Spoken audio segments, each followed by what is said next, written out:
can solve it. I can be your all, ain't no problem, baby. You can be more, but your heartless, darling. But I've already solved it. Say what you really mean, take it softer. I looked you in your eyes, it was over. Hold on, y'all.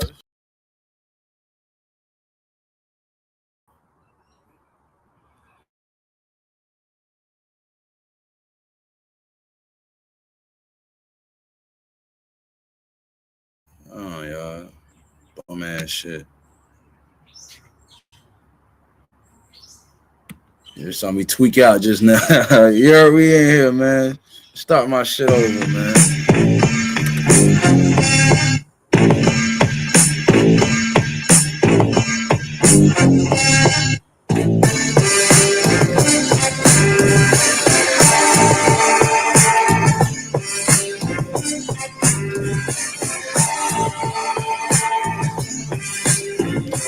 What up, Uncle L?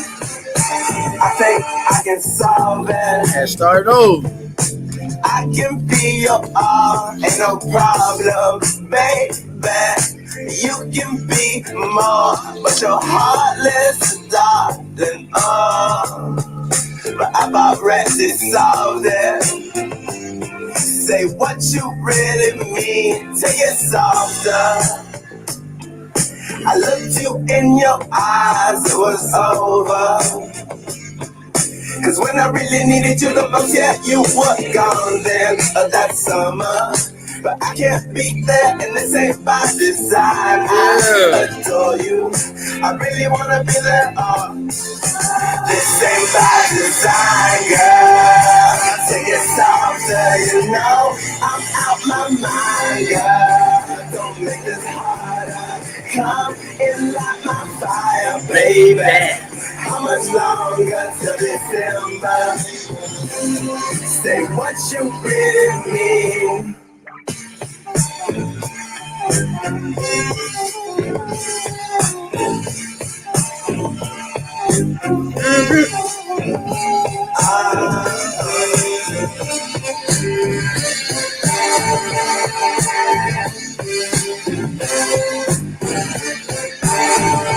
Take it softer.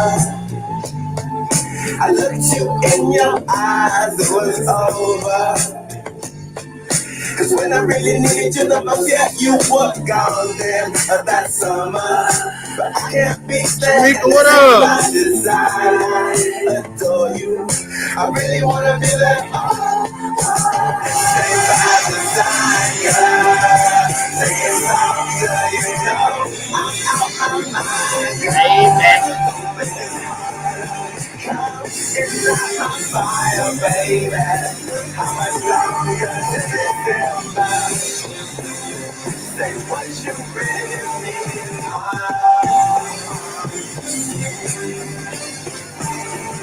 Yeah.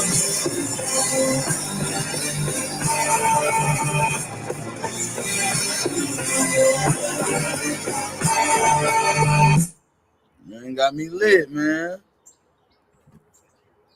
Got me I think lit. you should already know Prize Picks is now available in most. What up, what up, what up, what up? Hey, I not be on my white boy shit, man. Chill. I not be on my white boy shit. Oh, let me fix this shit right. Hold on, let me do it right. Give me 1 second. We here. Good morning. Well, we doing mafia conspiracies today, boy. Yeah. We're doing mafia conspiracies. Man, yeah. Y'all see Chris Benoit in the back, man. Niggas been waiting for this episode, so we gonna do it right. I'm here for a little bit. It's gonna be 1 hour, y'all. 1 hour. So we out of here by like 11:50. 11:50, we out of here, probably 11:45. Yeah, so we're gonna talk about Chris Benoit today, y'all. The Rabbit Wolverine. Yeah, which I know about Chris Benoit, man. Yeah. So damn, I'm putting up Chris Brown. I'm typing up Chris Brown. Disclaimer. Oh shit. Talking about what? Yeah, chill out, nigga. That's his name, the Rabbit Wolverine, nigga. That's how I know you didn't watch wrestling. The hell?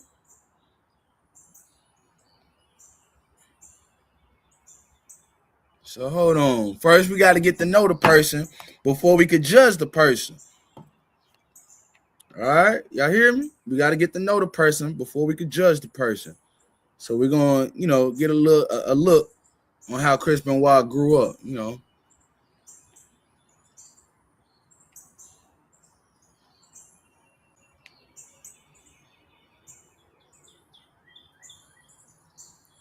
obviously, this is not an act of rage. It's an act of. Hold on, Vince.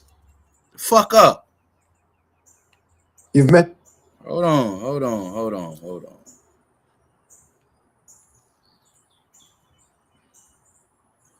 Why are all these fucking birds out here going crazy? I'm about to get Roy Rage out this motherfucker.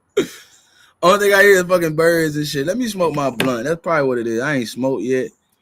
And that shit got me feeling some type of way. I'm very angry this morning. Like, not angry, just like irritated. Like, what the fuck? No, fuck them birds. No, I ain't eat shit. If I was, yeah. I'm gonna go eat something.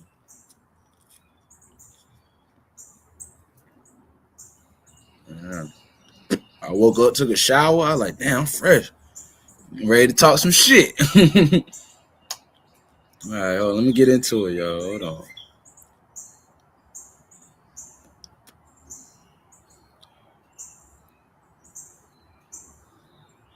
Career moments.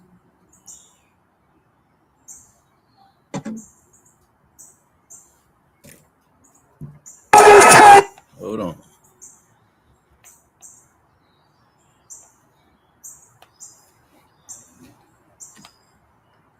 In June 2000, they trying to hold this shit down. Yo, why this shit keep playing all loud and shit?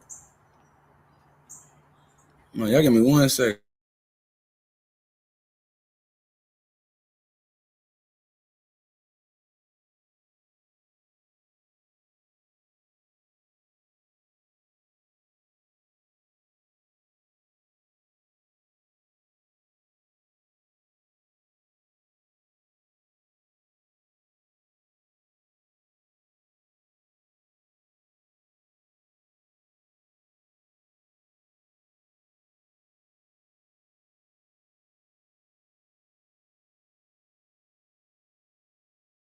All right, y'all. Hold on. We back. My fault.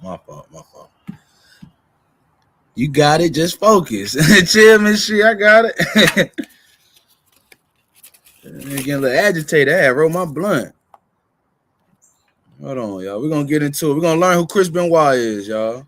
I know a lot of people don't know, so if you see in the background, hold on. Y'all can see this is him and his family that was killed and everything. Hold on. I'm going to try to make myself a little bit smaller. Hold on. Yeah, y'all can see the family and everything. That was his family and stuff that was that died and everything, y'all. That was his son, that was his wife, and that's him right there. Yeah. So here we go. We're gonna learn about Chris Benoit. Wrestling is full of real-life heroes and villains, but rare is the personality who can inhabit one side of that spectrum for so long, yet in one terrible moment enter into irredeemable infamy. Well, the wrestling world in shock today. Former champion Chris Benoit found dead in his Atlanta home along with his wife and young son. Before we begin, we publish new content every day. He committed the unthinkable crime of murdering his wife and young son before taking his own life on June 24th, 2007. Yet at that time, Chris was already an industry legend and veteran with over 20 years of experience under his belt. Benoit had helped continue a legacy of Canadian wrestling, having trained under the legendary Stu Hart and in his Stampede promotion during the mid to late 80s. Benoit's dedication to... Now, he comes from Canada, everybody. If y'all know about the Canada and everything, he comes from like Stu Hart. That's one of the Hart, the Hart Foundation. That's like the founding father of the Harts, Stu Hart. Like you go to his dungeon and everything. That's where everybody learned to become great wrestlers back in the 90s. Like you go to his dungeon. Like, you know, some people might know about it, some don't. I'm just giving, you know, context. A physical and technical performance basically that Bret Hart, yeah. Basically that Bret Hart people. Y'all know Bret Hart? That's his basically, that was his daddy, I believe. His daddy or his granddaddy. Thanks to his devotion to such performers as Stu's son, Bret the Hitman Hart, and former that was British his son. Bulldog. That was his son. British Bulldog too. The Dynamite Kid. Benoit was often favorably compared to the Dynamite Kid, aka Tom Billington, throughout his career, balancing athleticism and power. Benoit even adapted some of Billington's moveset, including a risky diving headbutt. The Dynamite Kid proved that you didn't need to approach 7 feet in height or weigh 300 plus pounds to be a superstar, and so too did Benoit represent this energetic yet dangerous style of pro wrestling as his career evolved from Stampede into a stint in New Japan Pro Wrestling before he eventually settled down into a thriving stateside career. We're talking about the Canadian guys, and I know you're tight with a lot of those guys, right? Yeah. There's a real group that stays together. You watch each other's back, right?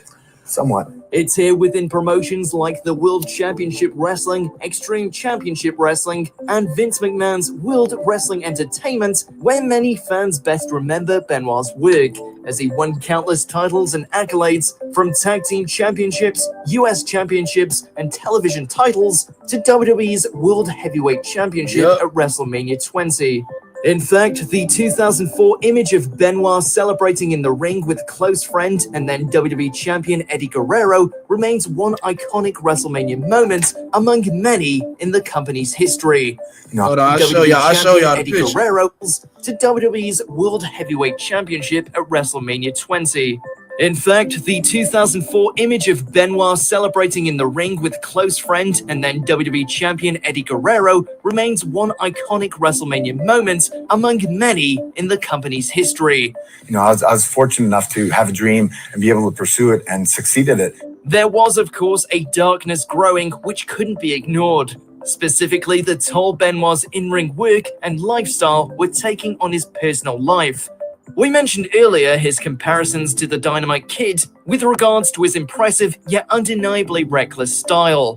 Tom Billington was one of many wrestlers who dealt with numerous health problems as a result of the physical injuries and concussions sustained during his career. This was due in part to the fact that there weren't the same sort of provisions in place as there are today with regards to concussion protocol. These days, a superstar will be pulled from active duty should they even be considered concussed or otherwise injured. The pro wrestling industry. So that's what a lot of people states too. A lot of people think that, you know, CTE, because like he used to do the diving headbutt. A diving headbutt, nigga, you just hitting the fucking mat with your fucking head. Like you're going face first into the mat. That was his finishing move, guys. He do that in the crippler crossface. That's the shit John Cena stole from him. He kind of like modified it and turned it into like an STF. Yeah. So yeah, he had a lot of like them concussions is real. Like a lot of those guys back in the day, you know, they ain't really know too much about concussions and stuff. Like when you get your bell rung, you just get your bell rung. Like, yo, just sit down for a second. You'll be all right. The whole time the motherfucker brains are bleeding. And they just sitting there relaxed. It's crazy. The 1970s, 80s, and even the 90s was a very different place, however, and Chris Benoit was just one of the few who sought out self-medication as a means of escaping his everyday aches and pains. Despite this, any ideas that the Benoit murder-suicide was a result of a steroid-induced anger was shot down when toxicology reports couldn't back up this claim. A doctor who federal authorities say prescribed Benoit a 10-month supply of steroids every 3 or 4 weeks. It should be said that Benoit had received illegal steroids during his career and did have elevated testosterone levels at the time of his death, but the idea that the murder was an impulsive decision exacerbated by aggressive steroid use didn't fit with the deliberate, multi-day nature of the murders. Because of a steroid rage, that everyone was using. And obviously this is not an act of rage, it's an act of deliberation when you do something like this over 3 days. Instead, a similarly dark narrative began to weave itself around the Benoit family, one shrouded in depression, anxiety, and chronic injury.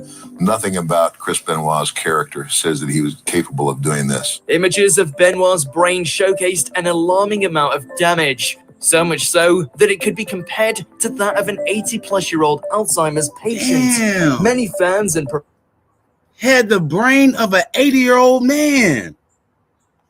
And look, that's how he used to look like sometimes in there, getting fucked up. Oh, man. Professionals within the industry attribute this damage to the countless blows to the head Benoit sustained over the years. This occurred from steel chair shots, from accidents, and even from that patented flying headbutt used by the Dynamite Kid and Harley Race so many years prior. I mean, he's a wrestler. He grew up amateur wrestling.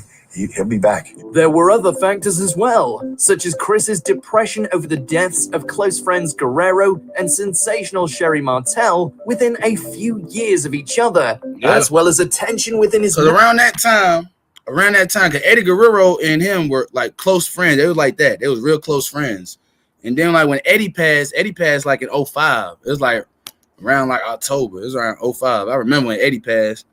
And when Eddie passed, it took a toll on him a lot. Like that took a big toll. Like I could show y'all the shit. Like when Eddie died, that nigga was crying. Like he was crying. Like he was crying like a baby. Like, and like I don't know, it's a lot. They deal with a lot. I'm just trying to break it down for y'all, Marriage to Nancy Benoit. Nancy was also in the business, having been previously married to Kevin Sullivan, while also performing managerial duties under the name Woman. Legal records show that Nancy had filed a restraining order against Chris for what she claimed as cruel treatment before doubling down with divorce papers in 2003. Damn. She would later retract both of these requests. Self, where your $25 does double duty. So she was trying to divorce the nigga. Wow. So she shouldn't even been in that predicament. Bruh, what? They could just be talking, but hold, let me look. Pretty good. Before doubling down with divorce papers in 2003, she would later retract both of these requests. I think I got a pretty good grasp, and I think I'm not an outsider looking in. Nancy's statement about Chris becoming violent in their marriage lent credence to this image of Benoit as a man being torn apart by the nature of professional wrestling and its lifestyle. How hard is it, though, to come back to the same world that pushed you into the depths of darkness to start with? No, the world doesn't push you into the depths of darkness. You do. The actual details behind the murder also speak volumes as to the mental state of Benoit at the time. Although Nancy had her hands and feet tied prior to her death, there were no obvious signs of prior struggle. Authorities suggest that Chris pulled a cord tightly from behind to asphyxiate her on Friday, June 22nd, but Benoit waited until the next morning to suffocate his son Daniel, drugging him with Xanax to make sure the boy was unconscious prior to the deed. Chris placed Bibles next to both bodies before finally using a weight cable from his home gym to hang himself on Sunday, June 24th, 2007. Given the opportunity, when it would have been easier for him to... That's one thing that's crazy. So through a 3-day turnover, through 3 days, he's just killing everybody. 3 days. So on Friday, they say he killed the wife on Friday. Then they say on Saturday, he killed the son. And then on Sunday, he killed himself. Y'all, like, come on. So 3 days of him just going crazy in that motherfucker. And this what he doing? That's what I'm saying. Like, come on, bro. Like, that's where it gets a little fishy at. Like, if you're going to do something, you think you just go ahead and take care of it. Why would you prolong something that you know in your mind you don't want to do? That's what I'm saying. Like, this shit get kind of fishy. Like, this shit get kind of fishy, bro. And then he hung himself on the last day. Come on, man. That's what I'm saying. Like, bro, you gotta. It's all about what they tell you. And then when the shit first happened, they was the first ones to harp on it so fast. They didn't even give it no other alternative story. They're like, nah, he did it. Like, y'all ain't checked the doors for a home invasion? Y'all ain't checked for nothing. Like, hold on. And then it's a story on it, man. Because the neighbor was watching the dogs. We're going to get into it, y'all. Hold on, man. We might have to do a part 2, man. Hold on. Stay open. Hold on, man. We're gonna get into it now. Because they got me thinking. I know about the case already. All right, we're going to go into the last 48 hours. Fuck. June 24th, 2007. It's the day the WWE and the world of professional wrestling changed forever. Not because of a championship match or some carefully planned storyline, but because of one dark incident that sent shockwaves through America. In a single weekend, the man widely regarded as one of the greatest technical wrestlers in history became the center of the most disturbing story the industry had ever seen. A story that nobody saw coming. A story that nobody wanted to believe. And a story that, even all these years later, still doesn't have a simple explanation. Today, we're going to look at the full picture. The career, the man, the warning signs, and the catastrophic weekend that brought an entire industry to its knees. This isn't a feel-good story. This isn't a story told for clicks and views. It's my personal attempt as a lifelong wrestling fan at understanding how someone so universally respected, someone I loved watching wrestle, could end up at the center of the darkest day in WWE history. It's complex, it's uncomfortable, and at times it's genuinely heartbreaking. But if we're going to understand what truly happened, we have to start at the beginning. Ladies and gentlemen, this is the story of the darkest day in WWE history. Commercial. I've been trying to light my blunt for the longest. I'm getting commercials and shit. So, yeah. Chris Benoit was, by every measurable standard, a wrestling obsessive. There's a story from his early days working for New Japan Pro Wrestling that tells you everything you need to know about the kind of performer Benoit was. After making an error during a match, what wrestlers call a botch against Chris Jericho, a young Benoit was so furious with himself that he reportedly forced himself to perform 500 squats as a self-imposed punishment, not because anyone asked him to, but because in Benoit's mind, anything less than perfection was simply unacceptable.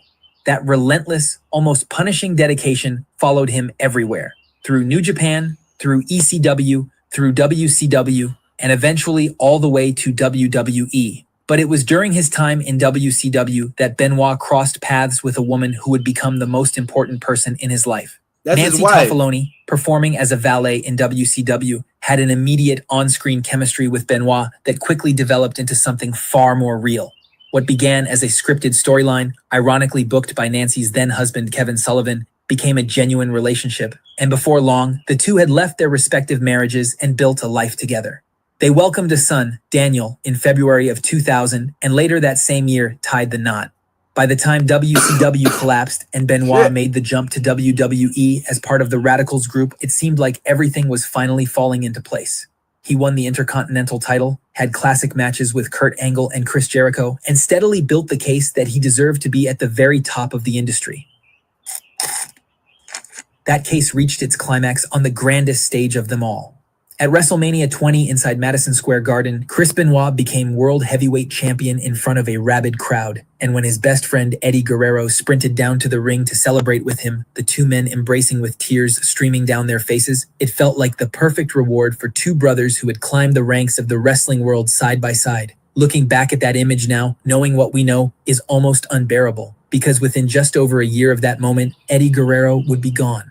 And for Chris Benoit, that loss would set into motion a downward spiral like that a nobody baby around him fully understood until it was he far couldn't too take late. that loss. When Eddie Guerrero passed away unexpectedly in 2005, the wrestling world grieved collectively. But nobody grieved quite like Chris Benoit. The two men had been close for years, forged together through long road trips across Japan, through WCW locker rooms, through the grind of WWE's relentless schedule. Eddie wasn't just a colleague, he was a confidant, a brother, and by most accounts, the one person who truly understood Benoit and could talk him down when his emotions ran high. When Chavo Guerrero delivered the news of Eddie's passing over the phone, Benoit, a man known for his stoicism, completely broke. Those who were close to Benoit say he simply never came back from it. He returned to the ring almost immediately, and in doing so, buried his grief beneath the only thing he'd ever truly known how to do. But you can only suppress that kind of loss for so long. What made it worse was that Eddie's passing was far from the first time Benoit had lost someone he cared about. Over the years, the list of colleagues and close friends who had passed away had grown to a deeply troubling length. Brian Pillman, Owen Hart, the Brian British Pillman. Bulldog, Kurt Hennig, Road Warrior Hawk. Wrestling had taken so Hawk. many of the people who had shaped Benoit's career, and it didn't stop after Eddie either. Weeks later, Mike Durham, better known as Johnny Grunge, died at 39. Durham had reportedly played an informal peacekeeping role in Chris and Nancy's relationship for years, being called in to break the tension whenever the couple argued. Stripped of Eddie, stripped of so many others, Benoit began to show signs that something was seriously wrong beneath the surface. In the months leading up to the summer of 2007, people in his inner circle began to notice a man who was becoming increasingly consumed by paranoia. He started taking different routes to familiar destinations, his gym, the airport, convinced he was being followed. He changed vehicles frequently and checked the home security system compulsively. Nancy was asked not to leave the house alone after a certain hour in the evening. Their son Daniel was no longer allowed to play outside unsupervised. The family even relocated entirely, moving from their home in Peachtree City to a gated property in Fayetteville, Georgia, a quiet, low-crime suburb where 2 German Shepherd guard dogs patrolled the grounds. Benoit's behavior in the locker room was also raising eyebrows. Accounts from that period describe a man who had become short-tempered and difficult to be around backstage. One often cited story involves a young Miz allegedly being thrown out of the locker room by Benoit. At home, things were no less complicated. Chris's marriage to Nancy had never been without turbulence. In 2003, Nancy had filed for divorce, citing domestic abuse and describing a household where she felt genuinely unsafe. A temporary protective order was granted. For several months, the couple were separated. Then, as suddenly as the proceedings began, Nancy withdrew the filing and they reconciled. But the issues never truly went away. Nancy had reportedly confided in close friends that she was considering leaving and taking Daniel with her to Florida to be near her family. Damn. By the time the summer of 2007 arrived, Chris Benoit was a man carrying the weight of unprocessed grief, a deteriorating marriage, a battered body, and, as science would later reveal, a brain that had been quietly damaged over decades of punishment inside the ring. The ingredients for something terrible had been building for years, and in one devastating weekend in June, everything came crashing. Vengeance 2007 was supposed to be another routine pay-per-view. He was supposed to One work of the most that night. anticipated bouts on the card was Chris Benoit facing the rising CM Punk for the ECW Championship. But when Showtime arrived, Benoit was nowhere to be found. WWE officials were initially told there had been a family emergency. Concerned but not yet alarmed, they made the call to substitute Johnny Nitro into the championship match. And that's some history for you right there. That's some WWE history. He was supposed to work that night. He had a whole championship fucking match that night. He was supposed to fight CM Punk. I remember that. CM Punk brought it up the other day. He was supposed to fight that nigga. And then that's when all that shit started. And that would elevated Johnny Nitro. John Morrison now. But that would elevated him into the scene because of damn Chris Benoit. So that's crazy too. He was really supposed to be a star. Yeah, this shit bring back memories. Y'all remember that shit? Yeah, he was supposed to fight that night. I remember, I'm like, damn, what the fuck Chris Benoit? Chris Benoit gonna beat that nigga ass. And the show went on. However, behind the scenes, the mood was anything but calm. For Loving, loyal. I got She's a conversions. vision, brave, loyal, I got very conversions. powerful. Y'all give me a second. We got some fans in here, though. Yeah, we doing it, though. We doing it. We're going to get into this conspiracy. Tell me where the conspiracy's at. For his professionalism, this was deeply out of character. 28. Alarm bells were ringing. What WWE didn't know was that the Yo, Agent, I'm 29, man. Chill. Tell about you 28. Chill. 29, brother. Y'all give me a second. My bad. Let me spark up. Hey, I'm reading your chat. What up, Fact? I seen Facts in the building. Yeah, we just going through this shit, man. story Benoit had been feeding his colleagues over the previous days, that Nancy and Daniel were sick with food poisoning, that they'd been taken to hospital, that everything was under control, was a carefully constructed fiction designed to buy time. In phone calls to his travel partner, Chavo Guerrero, Benoit had sounded groggy and distant. Something wasn't right, and Chavo knew it. Then came the text messages. In the early hours of Sunday morning, both Chris and Nancy's phones sent identical messages to Chavo containing Benoit's home address, a note that the dogs were secured in the pool area and that the back door was open. There was no explanation or context behind the messages. Chavo, piecing it together with everything else, went straight to the higher-ups. John Laurinaitis, the head of talent relations, took one look at the messages and immediately requested a welfare check at the Fayetteville property. What the Fayette County Sheriff's Department found inside that house on the afternoon of June 25th was something that even experienced officers were completely unprepared for. Nancy's body was discovered in an upstairs room, her hands and feet bound, a Bible placed beside her. Her son, Daniel, was found sedated with Xanax before his life was taken. His father had placed a Bible next to him too. And in the basement gym, Chris Benoit was found suspended from the cord of his weight machine. He was 40 years old. WWE was formally notified by police at around 4:15 that afternoon.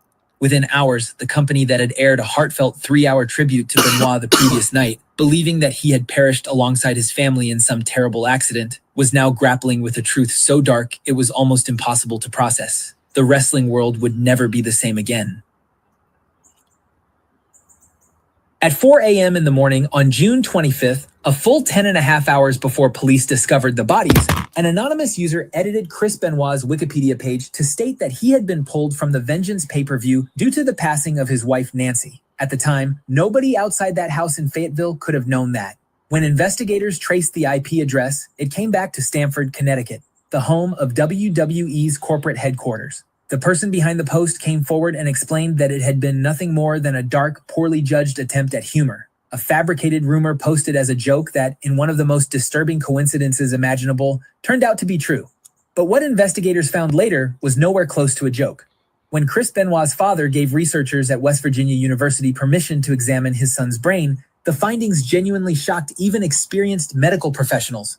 Benoit's brain showed severe CTE across all 4 lobes. Damn. The condition was so bad that doctors compared it to the brain of someone in their mid-80s suffering from Alzheimer's disease. Shit. Decades of unprotected chair shots, diving headbutts, and the accumulated trauma of a 20-year career had quietly destroyed the organ that makes us who we are. His own son, David, would later say the diagnosis gave him a measure of closure. The belief that the man who did those terrible things wasn't really his father anymore.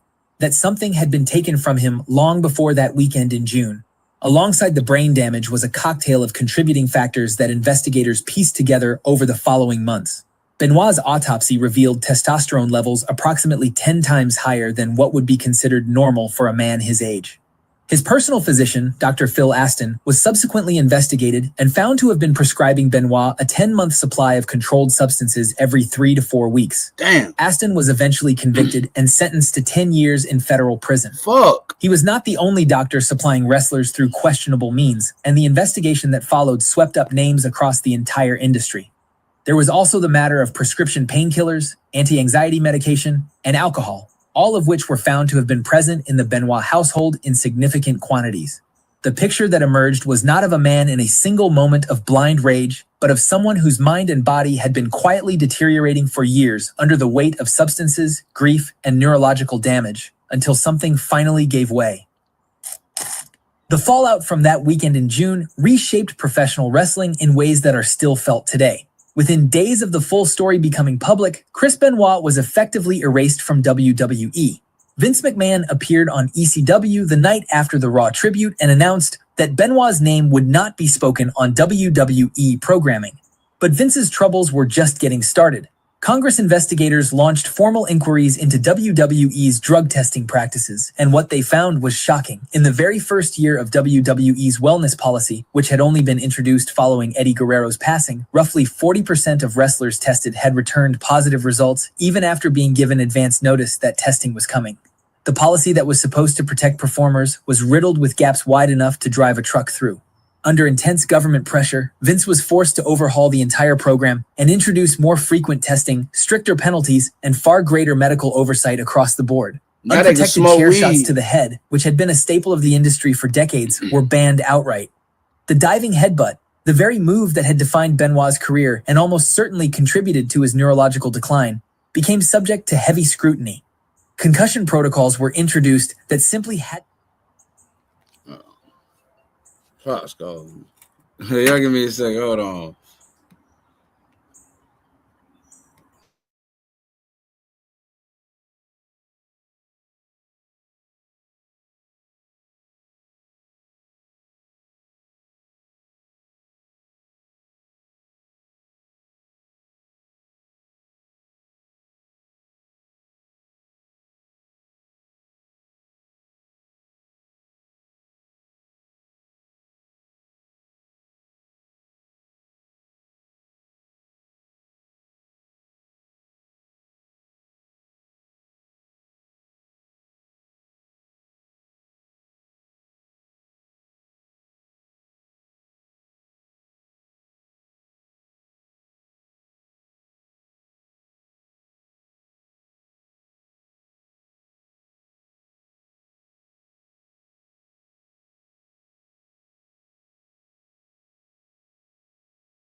Yo.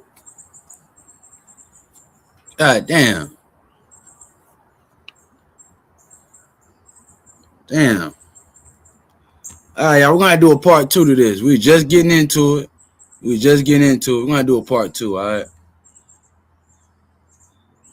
I got something to do. All right, salute. We're going to do the part 2 later. We're going to do a part 2 later today. I'm going to set it. Probably be around like, I'll say like 5 o'clock or some shit. We're going to do a part 2 later, okay? I don't remember where I'm at, all right? Salute. We'll be right back. We're going to come back later.